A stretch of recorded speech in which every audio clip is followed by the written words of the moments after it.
Mon motif d'espérance, c'est qu'en 2025, à compter d'aujourd'hui, en cette année jubilaire, c'est ce qui me plaît le plus, c'est que ce à quoi j'ai toujours adhéré, oui, il y a l'Église, oui, il y a tout ce qu'on a appris, tout ce que nos ancêtres ont accepté dans leur vie, c'est que ça se poursuit. Puis un autre, c'est de continuer, même en 2025, avec toutes les misères qu'on a, c'est de voir justement, de pouvoir rencontrer du bon monde. Du bon monde là, qui font du bien, qui ont des belles histoires, puis qui racontent encore des belles choses. Ça me donne de l'espoir. Puis c'est pas juste ici dans ma communauté, j'en rencontre du bon monde ici dans ma communauté, mais c'est ailleurs également, dans les autres communautés, dans les autres peuples. Même des fois, regardez, on a accès maintenant à tout le monde entier par le web. Bien, écoutez les belles histoires, des récits. Tout ça, ça me redonne espoir.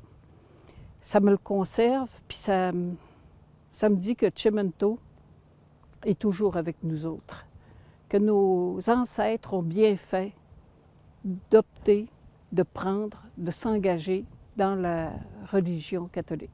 Bien, catholique pour nous autres, mais d'autres religions pour d'autres. Fait que, écoutez, je comme tel.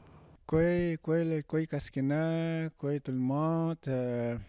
Moi, ma raison d'espérer, c'est que les gens, les personnes, nos enfants, nos familles qui souffrent ou qui cherchent le sens de la vie, c'est vraiment dans le Seigneur qu'ils vont retrouver le bien-être, la guérison et l'amour qu'ils cherchent en ce monde, qui ne peuvent pas être, comment on dit ça, qui ne peuvent retrouver à l'extérieur que de revenir à soi et dans le Seigneur.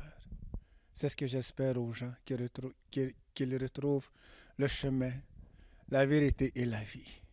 Moi, mon motif d'espérance, c'est qu'on connaisse Jésus sur la réserve. Je me suis toujours impliquée pour faire connaître Jésus, surtout depuis qu'il n'y a plus d'enseignement. C'est nos futurs leaders, les enfants. Il faut que tout le monde connaisse Jésus, que tout le monde ait la foi, puis notre réserve, notre communauté va grandir, j'en suis sûre. Merci. Moi, ma raison d'espérer, c'est que le monde se prenne en main pour continuer dans la communauté de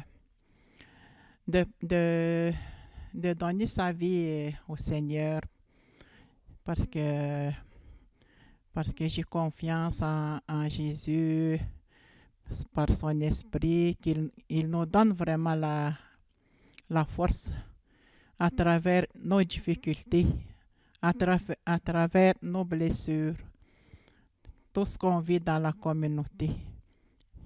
Il est là au milieu de nous. Tous les jours, c'est ça qu'il nous dit, il est là au milieu de nous. Puis c'est ça mon espérance pour ma communauté, pour les jeunes, puis pour les couples, pour les enfants moi aussi, qui viennent ici à l'église. C'est ça mon espérance. Qu'on donne Dieu notre vie. Espérer Dieu qu'il est là dans notre cœur. C'est ça mon espérance d'être avec lui, avec Dieu. Merci. Mes motifs d'espérance sont la paix, l'amour, puis la réconciliation entre les peuples autochtones, puis le peuple canadien et le peuple québécois. Puis je pense que la réconciliation, elle vient puis par une ouverture d'esprit. C'est un peu ça que j'ai découvert depuis les derniers mois, cette ouverture d'esprit-là que j'ai découvert avec le peuple en connaissant, en apprivoisant leur histoire, leur culture, dans les livres que j'ai lus, en visitant les musées ici à Mastoyatch. C'est différents moyens, en étant ouvert d'esprit, qu'on peut être ensemble sur cette même terre, Cette espérance-là me vient aussi des jeunes. C'est les jeunes qui nourrissent mon espérance. C'est ça que je veux apprendre à connaître, puis à continuer à travailler pour les jeunes qui sont toute ma vie que je vis depuis ma naissance. Mes raisons d'espérer, moi, c'est pour concernant ma communauté, pour que la foi grandisse dans ma communauté. Et j'espère voir aussi les jeunes, surtout les jeunes là, qui viendront ici à l'église, les voir prier, chanter, tout ça. Là. Ben, moi, c'est juste ça, mon espérance. C'est de voir la foi ici dans ma communauté. Mon motif d'espérance, j'en ai deux. Il y a les jeunes j'ai toujours espoir en les jeunes. J'ai été enseignante longtemps dans le Club Optimiste parce que j'ai espoir que ce qu'on sème auprès des jeunes, bien, ils vont faire mieux que nous autres, puis l'avenir va être meilleur. Fait que j'ai beaucoup investi dans les jeunes parce que j'ai beaucoup d'espoir en eux autres. Puis maintenant, je suis à un autre niveau, je travaille pour ma communauté, fait que j'ai beaucoup d'espoir pour ma communauté également. Aujourd'hui, avec les choses qui se passent, je pense que les Premières Nations ont beaucoup apporté à la société québécoise, canadienne en général, puis je pense qu'on a encore beaucoup à apporter. Je pense qu'il faut qu'on prenne vraiment beaucoup notre place pour travailler ensemble parce qu'il y a plein de choses de savoir qu'on connaît, puis il faut qu'on travaille ensemble, il faut qu'on se fasse respecter, il faut qu'on se fasse écouter parce qu'on a des belles manières de faire, puis ça peut profiter à toute la communauté, à toute la société en général. Fait que j'ai beaucoup d'espoir là-dedans, qu'il y ait plus d'écoute à notre endroit, plus de respect pour qu'on puisse vous aider puis travailler tous ensemble à faire un monde meilleur.